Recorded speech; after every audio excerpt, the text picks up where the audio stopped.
दोस्तों नमस्कार। 72,825 शिक्षक भर्ती 2011 में आवेदन करने वाले सभी अभ्यर्थी भाई बहनों का हमारे इस करियर सीक्रेट चैनल पर हार्दिक स्वागत है। मैं तिलक। मैं आपको आज इस वीडियो में ताज़ा अपडेट दूंगा 12/091 के बारे में। जो ताज़ा अपडेट है, आप लोग हमेशा हमारे चैनल को स्नेह प्यार देते रहते हैं और हमारे वीडियो का इंतज़ार करते रहते हैं। मैं भी कोशिश करता हूं कि अपनी तरफ से जो भी सच्ची खबर हो उसी को इस वीडियो के माध्यम से आप लोगों तक पहुंचाया जाए। हम आपको बता दें कि 12/091 का मामला, जो कि डबल बेंच में इस समय पेंडिंग चल रहा है, उसका ऑर्डर रिजर्व हो गया है। ऑर्डर भी रिलीज नहीं हुआ है। इसके पहले 72,825 शिक्षक भर्ती की सब कैटेगरी 12/091 के बारे में जो कंटेम्प्ट चल रहा था, उसकी डेट लग गई है। क्या इस डेट पर सचिव को तलब करने का आदेश कोर्ट दे सकती है? किस डेट को लगी है कंटेम्प्ट की डेट, उसको भी हम बताएंगे। क्या सरकार अगर डीबी का फाइनल ऑर्डर आ जाता है तो इसके पहले कंटेम्प्ट यानी कंटेम्प्ट डेट के पहले नियुक्ति दे देगी, काउंसलिंग करा देगी? इन्हीं सब मुद्दों पर यह वीडियो है। अगर आप नए हैं तो हमारे चैनल को अधिक से अधिक संख्या में सब्सक्राइब कर दीजिए, बेल आइकन को ज़रूर दबा दीजिए, वीडियो को शेयर कर दीजिए और लाइक करिए और कमेंट ज़रूर कर दीजिएगा, क्योंकि कंटेंट मेहनत से बनाया जाता है। आप सभी के लिए ही हम लोग मेहनत करके कंटेंट बनाते हैं, तो ऐसे स्थिति में आपका स्नेह और प्यार चैनल को ज़रूर मिलना चाहिए। मित्रों, आते हैं मुद्दे पर। जैसा कि आप जानते हैं कि 12/091 2015 से ही कोर्ट दर कोर्ट लड़ रहा है, और हम आपको बताएं कि एक बार सुप्रीम कोर्ट में 12/091 का प्रकरण लगभग समाप्त हो गया था। उसके बाद परमादेश सुप्रीम कोर्ट का लेकर के डायरेक्शन लेकर के याचियों ने सिंगल बेंच में अपील दाखिल की थी, जिसमें उन्हें न्याय मिला था और जीत मिली थी और नियुक्ति काउंसलिंग का आदेश दे दिया कोर्ट ने। उसके बाद सरकार डीबी में चली गई और डिवीज़न बेंच में मामला चल रहा है। 13 मार्च को ऑर्डर रिजर्व हो गया, अभी तक ऑर्डर रिलीज नहीं हुआ है। लेकिन जब सिंगल बेंच का ऑर्डर आया था तो याचियों ने कंटेम्प्ट कोर्ट की शरण ली थी और सरकार के कंप्लायंस न करने पर कंटेम्प्ट किया था, और वहाँ 2-3 डेट लग चुकी है मित्रों। लेकिन चूंकि डीबी में सरकार चली गई थी, इसलिए कंटेम्प्ट कोर्ट कोई कार्रवाई करने से बच रहा था। अब चूंकि डीबी में फाइनल ऑर्डर आने वाला है और इस डेट को कंटेम्प्ट डेट लग गई है, तो प्रश्न ये उठता है कि अगर मान लीजिए डीबी जैसा कि लग रहा है, डिवीज़न बेंच 12/091 के पक्ष में ऑर्डर दे देता है, तो कंटेम्प्ट की कोर्ट क्या क्या करेगी?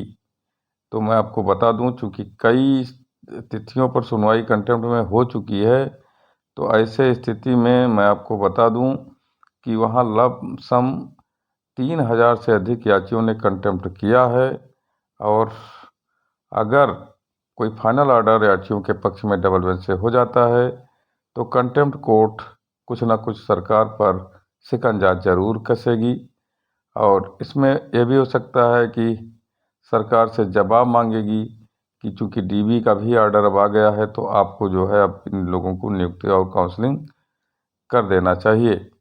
और अगर ज़्यादा हमारे मोस्ट सीनियर वकीलों ने कोर्ट को कन्विंस किया तो यह भी हो सकता है कि कोर्ट बेसिक शिक्षा परिषद के सचिव को तलब कर सकती है। मित्रों, पहले के जो सचिव थे वो थे प्रताप सिंह बघेल, अब सुरेंद्र तिवारी नए बेसिक शिक्षा परिषद के सचिव बनाए गए हैं।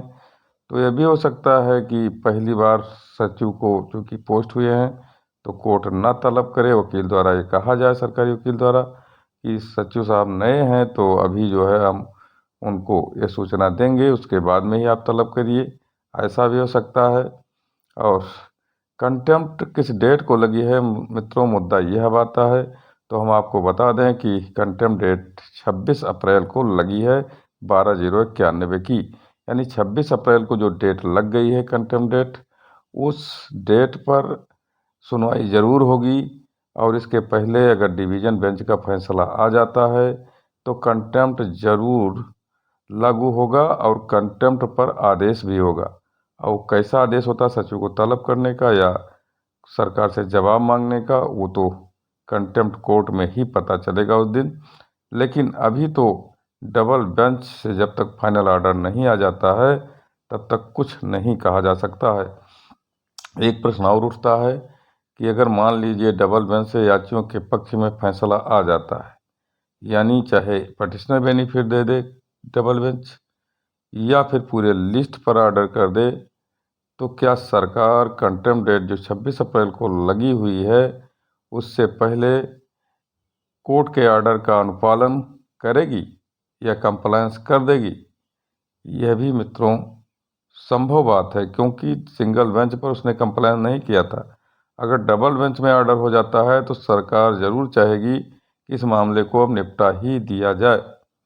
और यह भी हो सकता है, इसमें और पेंच है मित्रों। पेंच यह है कि अगर मान लीजिए कंटेम्प्ट जो है डेट जो 26 अप्रैल लगा है उसके पहले अगर सरकार कंप्लायंस करने की कोशिश करेगी, यानी कोई आदेश जारी करेगी नियुक्ति या काउंसलिंग का, तो जो 90-105 के लोग हैं वो भी चूंकि अपने को अब हार मान रहे हैं, यानी हारा मान रहे हैं, और जैसा कि उनके पैरवीकारों की भाषा है और जो बोल रहे हैं, ट्वीट कर रहे हैं और व्हाट्सएप में डाल रहे हैं, उससे लग रहा है कि इन्हें जो है डबल बेंच में राहत मिलने के आसार नहीं दिखाई दे रहे हैं। तो ऐसे स्थिति में ये सुप्रीम कोर्ट का भी रुख कर सकते हैं। तो 90-105 के जो लोग हैं वो सुप्रीम कोर्ट जाने की तैयारी में लगे हुए हैं। ऐसे स्थिति में वो सीधे 12/091 को चैलेंज कर सकते हैं सुप्रीम कोर्ट में, और सरकार अगर कंप्लायंस करेगी तो उस पर जो है स्टे लेने की कोशिश कर सकते हैं। ऐसे स्थिति में 12/091 के सभी साथियों को एक तरह से तैयार रहना पड़ेगा और वहाँ कैवेट वगैरह डालना पड़ेगा, सुप्रीम कोर्ट में भी तैयारी करनी पड़ेगी। क्योंकि अगर ये नहीं जाते हैं 90-105 तो कोई मतलब नहीं है, सरकार की जाने की संभावनाएं बिल्कुल क्षीण है। लेकिन फिर भी ऑर्डर आने के बाद तुरंत कैवेट सुप्रीम कोर्ट में डालना बहुत ही ज़रूरी है। और अब देखिए डबल बेंच से ऑर्डर क्या आता है, अभी तो कुछ कहना व्यर्थ की बातें हैं, लेकिन जो कुछ हो सकता है मैंने इस वीडियो में कवर किया है और आप लोग खुद समझदार हैं, बहुत ज़्यादा विस्तार में जाने की ज़रूरत नहीं है।